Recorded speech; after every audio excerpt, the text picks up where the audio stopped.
मैं वैद्य अंकुर Singhal Shri Shyam health clinic से एक आयुर्वेदिक चिकित्सक, जो कि आपके सामने आज एक बीमारी PID पैल्विक इन्फ्लेमेटरी डिजीज के बारे में जानकारी लेकर आया हूँ। पुरानी वीडियोस में जो भी आपका प्यार मिल रहा है उसके लिए धन्यवाद। जो भी नए व्यूअर्स हैं वो लाइक, सब्सक्राइब और शेयर करें अगर आपको वीडियो पसंद आती है तो, और कुछ भी अगर रहता है तो कमेंट सेक्शन में बताइए। अगली वीडियो में मैं उन सब चीज़ों को सुधारने की कोशिश करूँगा।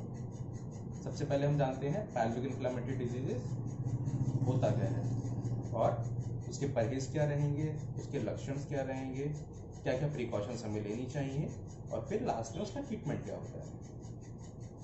तो परहेज में सबसे पहले हाइजीन मेंटेन करना बहुत ज़रूरी रहता है।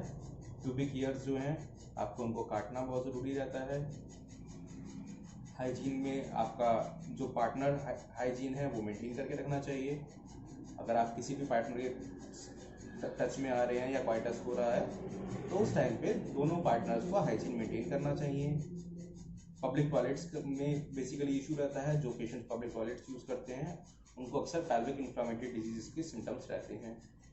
वाई डिस्चार्ज अगर पेशेंट्स को हो रहा है तो वाई डिस्चार्ज का ट्रीटमेंट करवाना चाहिए, वरना आगे चलकर पैल्विक इन्फ्लेमेटरी डिजीज होने के सिम्टम्स बन जाते हैं पेशेंट्स के अंदर।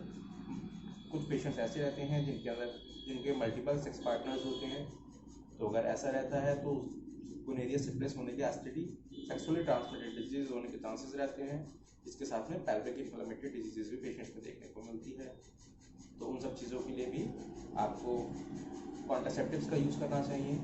बेसिकली मेल कॉन्ट्रासेप्टिव्स या फीमेल कॉन्ट्रासेप्टिव्स मार्केट में अवेलेबल हैं। तो अगर आपके पॉलिटिकल पार्टनर्स भी हैं तो आप साथ में कॉन्ट्रासेप्टिव्स का यूज़ कीजिए। गारमेंट्स हाइजीन मेंटेन करना ज़रूरी है। अगर जो आपके अंडर गारमेंट्स हैं बेसिकली उसकी हाइजीन मेंटेन करना ज़रूरी है। दिन में 2 बार आप उसे चेंज कर सकते हैं। धूप में सुखा लीजिए, उसको ड्राई करना बहुत ज़रूरी है, वरना फंगल इन्फेक्शन के कारण भी पैल्विक इन्फ्लेमेटरी डिजीजेस पेशेंट्स में देखने को अक्सर मिलती हैं। टॉयलेट टिश्यूज़ जो हैं, जो पेशेंट्स टॉयलेट में बेसिकली टिश्यूज़ का यूज़ करते हैं वाइप करने के लिए या रब करने के लिए, उन सब पेशेंट्स में भी पैल्विक इन्फ्लेमेटरी डिजीजेस देखने को मिलती हैं। तो आप उस सब चीज़ों का भी परहेज रखने की बहुत ज़्यादा ज़रूरी है। आप उस चीज़ों का परहेज रखिए। साइन एंड सिम्टम्स, पेशेंट के अंदर क्या लक्षण के आधार पे हम ट्रेस करेंगे कि पेशेंट को पैल्विक इन्फ्लेमेटरी डिजीज है या नहीं है। उसके लिए सबसे पहले वाइट डिस्चार्ज का रहना, दूसरी चीज़ इचिंग मतलब खुजली का महसूस होना, पेशेंट्स को जलन का महसूस होना, पेशाब करते टाइम पेट में दर्द होना, कमर में दर्द का बने रहना, हल्का हल्का बुखार रहना, शरीर में टूटन जैसी महसूस होना, अंगों में सूजन, यौन अंगों में सूजन का महसूस होना, और सबसे बड़ी चीज़ मिड साइकिल स्पॉटिंग। जब भी आपकी मेंस्ट्रुअल पीरियड है उसके बीच में कभी भी स्पॉट्स का आ जाना, कभी भी अपने पार्टनर के साथ आप क्वाइटस कर रहे हैं या आप अपने पार्टनर के संपर्क में आ रहे हैं, आफ्टर सेक्स आपको ब्लीडिंग और अनबियरेबल पेन होना, ये सब भी पैल्विक इन्फ्लेमेटरी डिजीजेस के कारण रहते हैं। इर्रेगुलर मेंसेस भी इसका अपने आप में बहुत बड़ा कारण है। इसमें सबसे पहले वेजाइनल स्वेलिंग होती है, वेजाइनल के बाद आपका सर्विक्स में स्वेलिंग आती है, सर्विक्स के बाद फ्लॉपियन ट्यूब्स में, ओवरीज में, और उसके बाद एब्डोमेन के जितने भी बाकी ऑर्गन्स हैं उनमें भी स्वेलिंग और इन्फ्लामेशन होना स्टार्ट हो जाता है। तो बेसिकली हमें सबसे पहले इसका ट्रीटमेंट करना बहुत ज़रूरी है। हमें सबसे परहेज करना बहुत ज़रूरी है। प्रिवेंशन, हम इसको कैसे रोक सकते हैं? रोकने के लिए हमें वेजाइनल वॉश, आजकल बहुत सारे वेजाइनल वॉशेस मार्केट में अवेलेबल हैं, आपको वेजाइनल वॉश करना मॉर्निंग इवनिंग बहुत ज़्यादा ज़रूरी रहता है। इसके साथ में आपको अंडरगारमेंट, जैसे मैंने भी आपको बताया, अंडरगारमेंट्स को मॉर्निंग इवनिंग चेंज करना ज़रूरी है। आप मॉर्निंग और इवनिंग अपने अंडरगारमेंट्स को चेंज कीजिए। मेंस्ट्रुअल हाइजीन को मेंटेन कीजिए।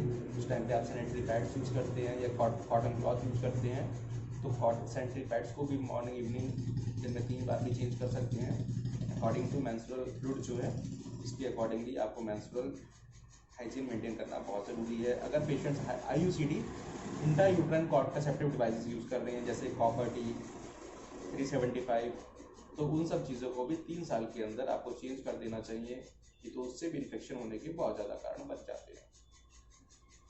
अगर आप डेली कॉन्ट्रासेप्टिव्स यूज़ कर रहे हैं जो कि ड्यूरिंग क्वाइटस यूज कर रहे हैं तो उस टाइम पे भी आपको कॉन्ट्रासेप्टिव यूज करने के बाद में अपने जो सेक्स ऑर्गन्स हैं उसको वॉश करना बहुत ज़रूरी है।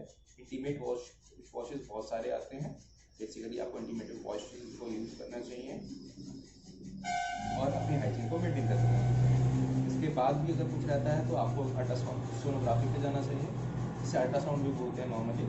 अल्ट्रासाउंड में ट्रेस करना चाहिए कि पेल्विक इन्फ्लेमेटरी डिजीज पेशेंट को है या नहीं है। अगर होती है तो हम अकॉर्डिंगली उसका ट्रीटमेंट पे फोकस करेंगे। कुछ नेचुरल वेज भी मैं बताऊंगा कि नेचुरल वेज के अकॉर्डिंग आप कैसे पेशेंट को रिलीफ दे सकते हैं। कॉम्प्लिकेशंस क्या रहते हैं इसमें? कॉम्प्लिकेशंस मतलब ऐसी क्या चीज़ें हैं जिसकी वजह से मरीज परेशान हो सकता है। उसमें problems in conceiving pregnancy, patient conceive करने में दिक्कत करता है, प्रेग्नेंट नहीं हो पाते हैं। बहुत सारे पेशेंट्स को पेन बना रहता है और कंसीविंग में दिक्कत रहती है।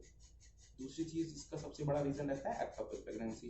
एक्टोपिक प्रेगनेंसी वो प्रेगनेंसी होती है जब बच्चा बच्चेदानी की जगह फॉलोपियन ट्यूब में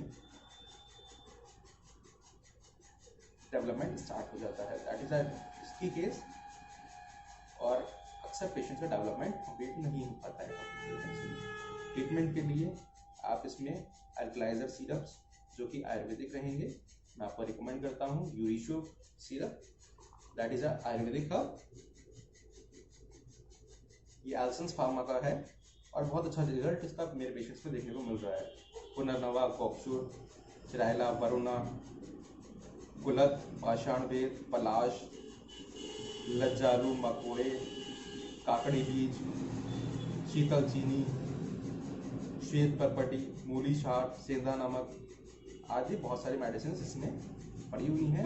2 चम्मच दिन में 3 बार इसे पेशेंट को लेना है और बहुत अच्छा रिलीफ देखने को मिलता है। इसके साथ में ही चंद्रप्रभावती जो कि एक शास्त्रोक्त औषधि है, आप दो गोली दिन में 3 बार ले सकते हैं। शरीर में अगर गर्मी पड़ती है, जलन पड़ती है तो उसके लिए आप आंवला स्वरस जो कि हर फार्मेसी का अवेलेबल है, आप 15 ml with equal amount of water बराबर पानी के साथ में खाना खाने के बाद में ले सकते हैं। बाकी अगर कुछ भी रहता है तो आप कमेंट सेक्शन में बताइए और आपकी प्रॉब्लम से सॉल्यूशन के लिए मैं हमेशा अवेलेबल हूँ। Thank you and have a nice day. Bye bye.